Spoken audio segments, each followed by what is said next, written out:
दोस्तों, इजराइल की सबसे बड़ी हार क्या है? मैं आपसे यह सवाल करना चाहूंगा। अपना जवाब मैं दे दूं यहां पर, आप सोचते रहिएगा और अगर राजी हो, मेरी बात से एग्री करते हो, तो इस वीडियो को लाइक कीजिएगा और शेयर जरूर कीजिएगा। इजराइल की सबसे बड़ी हार यह है कि इजराइल के सबसे बड़े अखबारों में जो यहूदियों का अखबार है, यह है हारेट्स। ध्यान से इसके लोगों को और इसके नाम को याद कर लीजिए। इजराइल का यह अखबार जो हारेट्स है, इसके सबसे बड़े जो डायरेक्टर हैं, ऑनर हैं, उनको लंदन में इनवाइट किया गया। अब जब वो लंदन पहुंचे और उन्होंने स्पीच देना शुरू की दुनिया के तमाम मीडिया संस्थानों के सामने और पूरी दुनिया के सामने, तो उन्होंने ऐसी बात कही जिसने इजराइल की सारी पोल खोल दी और नेतन्याहू को नंगा कर दिया।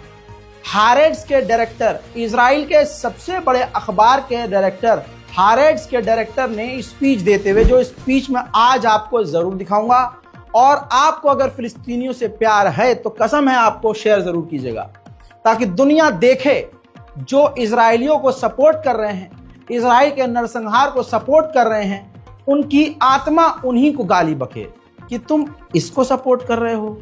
हारेट्स के डायरेक्टर ने कहा कि नेतन्याहू ने जबरदस्ती इस जंग को बढ़ाया हुआ है। इजराइल की गवर्नमेंट मासूमों को कत्ल कर रही है और गाजा के अंदर नरसंहार कर रही है। इजराइल के सेटलर्स पहले फिलिस्तीनियों की जमीन पर कब्जा करते हैं और जब वो कब्जाए हुए अपनी जमीन को आजाद करवाने के लिए जो फ्रीडम फाइटर्स ऑफ फिलिस्तीन हैं, वो जो लड़ते हैं अपनी जमीन को आजाद कराने के लिए, तो उन क्रांतिकारियों को इजराइल टेररिस्ट कहता है। यहां पर बात यही है कि इजराइल का सबसे बड़े अखबार का मालिक कह रहा है कि वो आतंकी नहीं है, उनसे आपने जमीन छीनी, वो अपनी जमीन के लिए लड़ते हैं, तो इजराइल की गवर्नमेंट उन्हें टेररिस्ट कहती है। इजराइल की सरकार ये दूसरा नकबा कर रही है और खुलेआम कर रही है और फिलिस्तीनियों को मार रही है, मिटा रही है। इजराइल की गवर्नमेंट पर पाबंदी लगनी चाहिए। कितनी बड़ी बात कह रहा है यहूदी अखबार का डायरेक्टर कि इजराइल पर पाबंदी लगनी चाहिए, उसको रोकना चाहिए, और वो सच को झूठ और झूठ को सच बता रहा है। अब उन्होंने और भी बड़ी बड़ी बातें कही हैं। मैं वो वीडियो, वो स्पीच आपको दिखाऊंगा। हो सकता है कि इस वीडियो को डिलीट करवा दिया जाए या यूट्यूब हम पर कोई कार्रवाई कर दे, लिहाजा आप पर यह वाजिब है, लाजमी कि अगर मैं रिस्क ले रहा हूं तो आप सबसे ज्यादा इस वीडियो को लाइक करेंगे, करवाएंगे और शेयर करेंगे। सुनिए। The Netanyahu government doesn't care about imposing a cruel apartheid regime on the Palestinian population. It dismisses the costs of both sides for defending the settlements while fighting the Palestinian freedom fighter that Israel calls terrorists. In a sense, what is taking place now in the occupied territories and in part of Gaza is a second Nakba. A Palestinian state must be established. And the only way to achieve this, I think, is to apply sanctions against Israel, against the leaders who oppose it, and against the settlers. हो गया सब कुछ clear. ये Israel के सबसे बड़े अखबारों में जो हारेट्स अखबार है उसके डायरेक्टर थे। अब इसके बाद इतने ज्यादा बुरी, क्योंकि मेरा यह मानना है कि इजराइल या तो अब इनको कत्ल कर देगा या इस अखबार को बंद कर देगा। अब इजराइल की गवर्नमेंट इतना ज्यादा भड़क गई है क्योंकि नंगा हो गया है इजराइल। तो ये देखिए, लेटर हेड जारी किया है इजराइल की गवर्नमेंट के मिनिस्टर ने और अपनी गवर्नमेंट से मांग की है कि हारेट्स के साथ इजराइल की गवर्नमेंट तमाम काम जो है, जो बातचीत चलती है, जो ये इंफॉर्मेशन शेयर करते हैं, मिलकर काम करते हैं, तो इजराइल की गवर्नमेंट हारेट्स के साथ सारे कामकाज बंद कर दे। वहीं गाजा के अंदर नरसंहार जारी है। भारी मात्रा में फिलिस्तीन के लोग अपने अपने इलाके को मजबूरन छोड़ रहे हैं। देखिए।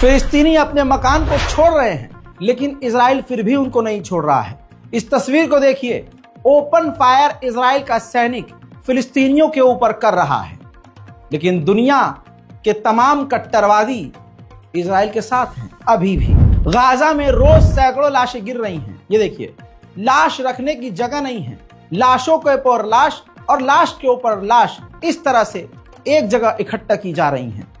गजा के अंदर अब हाल यह है कि कफन की भी कमी पड़ रही है। गाजा में तबाही मचाकर, नरसंहार करके, तस्वीर देखिए, इमारतों में आग लगाकर प्राउडली इजराइल के सैनिक फोटो खिंचवाकर सोशल मीडिया पर शेयर कर रहे हैं। वहीं फिलिस्तीनियों के कपड़े पहनकर, फिलिस्तीनी महिलाओं तक के कपड़े पहनकर इजराइल के सैनिक सोशल मीडिया पर पोस्ट कर रहे हैं। जैसा हारेट्स के डायरेक्टर ने ही कहा कि इजराइल का मकसद यह है कि गाजा की सरजमीन पर कब्जा किया जाए।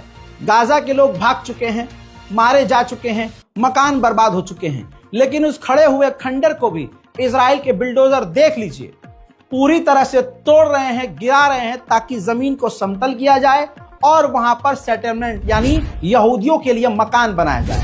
उधर यूएन की स्पेशल एनवॉय ने खुद कहा है कि 42,000 फिलिस्तीनी मारे गए हैं, लाख से ज्यादा घायल हैं, पूरा गाजा डिस्प्लेस हो चुका है, लेकिन फिर भी यूएन के अंदर फिलिस्तीन को सपोर्ट नहीं किया जा रहा है। And frankly, I'm shocked. I always experience a sense of shock and delusion when I come to this room, because many of you recited the same script that you had in front of yourself last year. Of course, we condemn Hamas attack. Of course, we express solidarity with the Israeli victims. Of course, we demand the release of the hostages, both the Israelis and the Palestinians. But is it possible that after 42,000 people killed, you cannot empathize with the Palestinians? Those of you who... उधर Saudi अरब ने भी Israel के ऊपर हमला बोला है। Saudi अरब के विदेश मंत्री ने कहा है कि कई बार सीज फायर की बातचीत फेल इसलिए हुई है क्योंकि इजराइल हर बार अपनी नई शर्तें रख देता है। वहीं स्पेन ने बड़ा कदम उठाया है इजराइल के खिलाफ। स्पेन के अंदर एग्जीबिशन होने वाला है, उस एग्जीबिशन में स्पेन इजराइल को ब्लॉक कर रहा है। उधर तुर्की भी एक बड़ा कदम इजराइल के खिलाफ उठाने की तैयारी कर रहा है।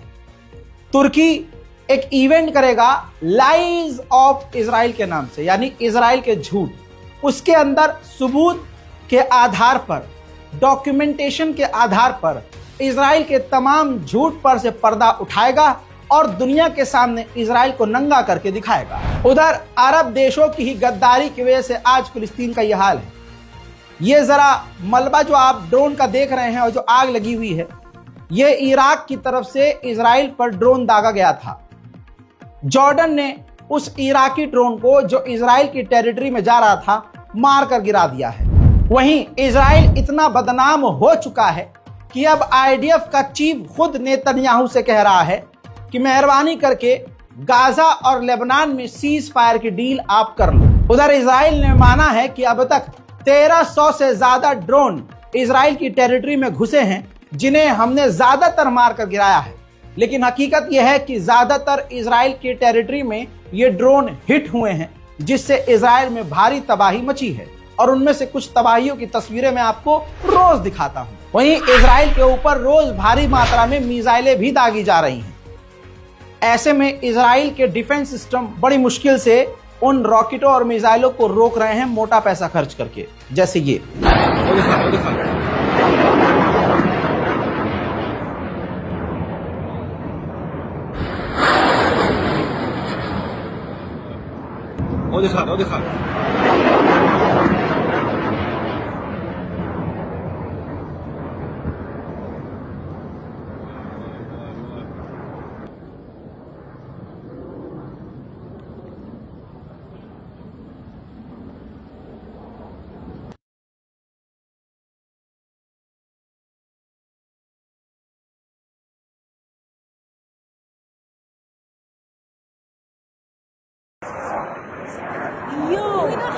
יואו, אני לא יודעת.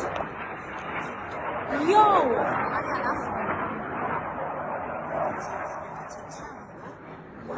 כן, כן.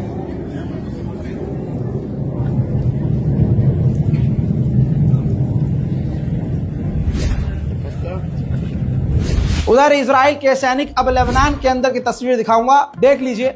इजराइल के सैनिक लेबनान के जो पुल हैं, ब्रिज हैं, मकान हैं, इलाके हैं, सबको बम लगाकर उड़ा रहे हैं और खुद वीडियो रिकॉर्ड करके दुनिया को दिखा रहे हैं। इसके अलावा मैं आपको एक और सबूत दूंगा, ये देखिए।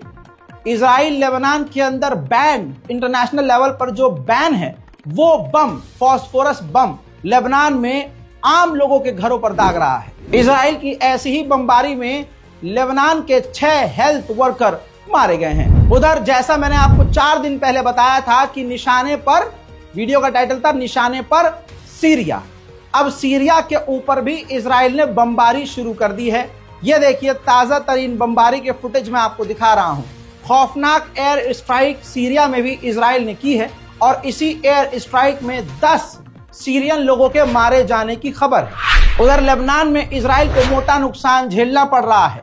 हिजबुल्लाह ने 42 इजराइल के अमरीकी मरकावा टैंक को डिस्ट्रॉय किया है।